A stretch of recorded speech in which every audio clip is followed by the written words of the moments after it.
What is going on, guys? It is Wrestlelamia here, back with another video. Now it's time for the 2022 Hell in a Cell pay-per-view with 7 big matches announced, including 2 championship matches. So join us now as we recap the show and look at the good, the bad, and the downright ugly. As always, be sure to subscribe and hit that notification bell for daily wrestling videos, and follow us on Facebook for exclusive lists. Also check out Wrestlelamia.co.uk and our non-wrestling channel, Incredible.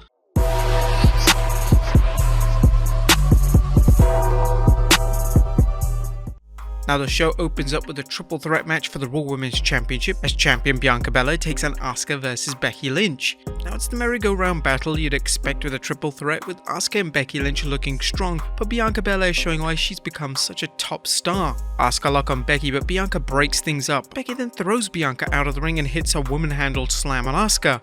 There's a cover, but Belair throws Becky out, covering Asuka for the 3 count as Bianca Belair is still the Raw Women's Champion. MVP is backstage with Omos preparing the big man for his handicap match, but then Cedric Alexander interrupts him, leading to MVP reminding the Hurt Business is officially over. Yeah, damn. Omos tells Cedric to leave. MVP's new diss video on Bobby Lashley airs Fall Mighty, and it's pretty damn good, to be honest. Next up is that handicap match as Bobby Lashley takes on the Nigerian Giant Omos and MVP. Lashley struggles against the Nigerian Giant and Omos' crafty manager MVP. Omos softens Lashley up, tagging an MVP so Omos' manager can get some shots in. There's numerous covers by MVP, but he can't get more than a 2 count. A sudden interruption by Cedric Alexander distracts Omos, allowing Lashley to spear him. Lashley then applies the Hurt Lock as MVP taps out. Bobby Lashley wins the match. After the match, Lashley grabs a replica belt from a fan and proclaims he'll be world champion once again, and we hope to see it. Next up, it's Kevin Owens versus Ezekiel. Ezekiel almost gets the early win, but KO beats the 3 count. Owens turns the tide with some brawling, but Zeke fights back with several hope spots. Cannonball on Ezekiel, followed by a stunner for the win as Kevin Owens defeats Ezekiel. Next up is the 6-person mixed tag match as the Judgment Day of Edge, Damian Priest and Rhea Ripley take on Finn Balor, AJ Styles and Liv Morgan. But the Judgment Day dominate the babyfaces, insulting Finn Balor and wearing him down. Things get wild as the match culminates with Balor confronting Edge. Balor then goes to the top rope for the coup de grace, but Ripley gets in his way. Morgan then disposes of Ripley as Balor goes for the coup, only for Edge to get out of the way, hitting the spear for the win. The Judgment Day of Edge, Damian Priest and Rhea Ripley win the match. Next up, it's a no-holds-barred that nobody asked for, as it's Happy Corbin versus Madcap Moss. Happy Corbin is looking to end Madcap, but he doesn't realize that Madcap wants it even more. After softening Corbin up by throwing him into the steel steps, Madcap wraps Corbin's neck in the steel chair and drops the steel steps onto Corbin's head. It's a 1-2-3, and that's it for the not-so-happy Corbin. Next up, it's a US Championship match as Champion Theory takes on Mustafa Ali. As the hometown hero, as Chicago's own Mustafa Ali gives the youngest US champion in WWE history a run for his money. Mustafa hits a DDT and goes to the top rope for a 450 splash, but Theory manages to dodge it. ATL by Theory and a cover for the win as Austin Theory retains the US Championship. And now it's time for the main event, as it's a Hell in a Cell match between the American Nightmare Cody Rhodes versus Seth freaking Rollins. Now Seth enters the match as being the biggest troll in history, wearing a polka dot outfit reminiscent of Cody's dad Dusty Rhodes. Cody takes his jacket off and damn, what an injury. That bruised pectoral muscle just looks awful. But nevertheless, Cody goes ahead with the match and he starts off strong, but Seth targets Cody's injured chest, dominating the match. Seth can't finish Rhodes as Rhodes refuses to quit, but finally Cody summons up the strength for a series of crossroads followed by a sledgehammer shot as he gets the Duke and his 3rd win over Seth Rollins as Hell in a Cell closes out. That was a quick recap of the pay-per-view. Now let's look at the good, the bad and the downright ugly. As always, we start off with the good as number 1, a banger beginning.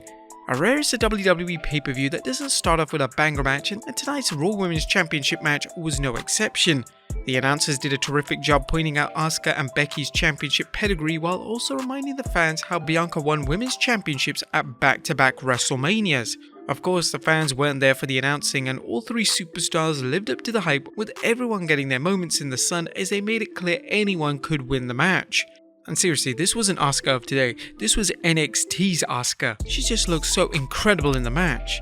But Bianca Belair continues to improve, and the WWE made the right decision to keep the title on her. Number 2, keeping Lashley strong. The WWE has a serious lack of credible main event babyfaces, thanks to the WWE having Roman Reigns steamroll over the most of the roster, but also from its failure to create new main event stars, so it was essentially to protect Bobby Lashley. The Omos vs Lashley feud was good in that it showed Omos can be a top star, but it also protected Lashley, saving the Almighty for a future match against Roman Reigns down the road. On a side note, Cedric Alexander's involvement in the match adds intrigue as to whether the Hurt Business might continue with an alliance between Alexander and Bobby Lashley. Number 3, where's the turn? Well, the 6-person match between the Judgment Day was a barn burner fans expected, but where was the turn? As good as the match was, the ending was anticlimactic as everyone was expecting a member of the babyface team to turn. Perhaps the WWE is taking a slow burn approach rather than having too many superstars defect to Judgment Day, and in that case it's another sign that WWE is committed to making Edge's faction Raw's centerpiece. Another possibility is that the WWE had to call an audible after AJ Styles was busted open during the match.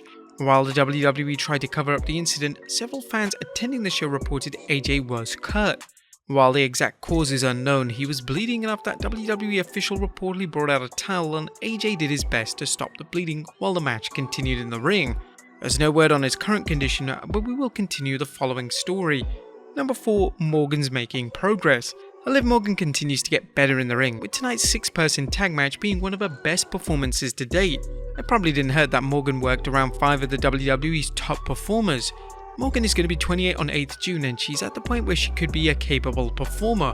Unfortunately, that wasn't the case until recently, and it's refreshing to see her honing her craft while also getting a prominent spot on Raw. Although she may be out of the Women's Championship picture for a while, her feud against the Judgment Day is a good place for her. Number 5, Cody's courage. Wrestling often talks about its competitors making a gut check in storylines, but there's no denying Cody Rhodes made it a gigantic gut check, not only working his Hell in a Cell match against Rollins, but taking sick bumps that must have been excruciating. Whether it was Rollins whipping Cody with a weight belt, Rollins throwing Cody around the ring, or Seth smashing Rhodes through a table, Rhodes took a ridiculous amount of punishment. If Cody didn't want to let the fans down, he accomplished things with flying colours. Let's just hope his performance doesn't set his recovery back, because a torn pectoral can take a considerable amount of time to heal. And number 6, a marvelous main event.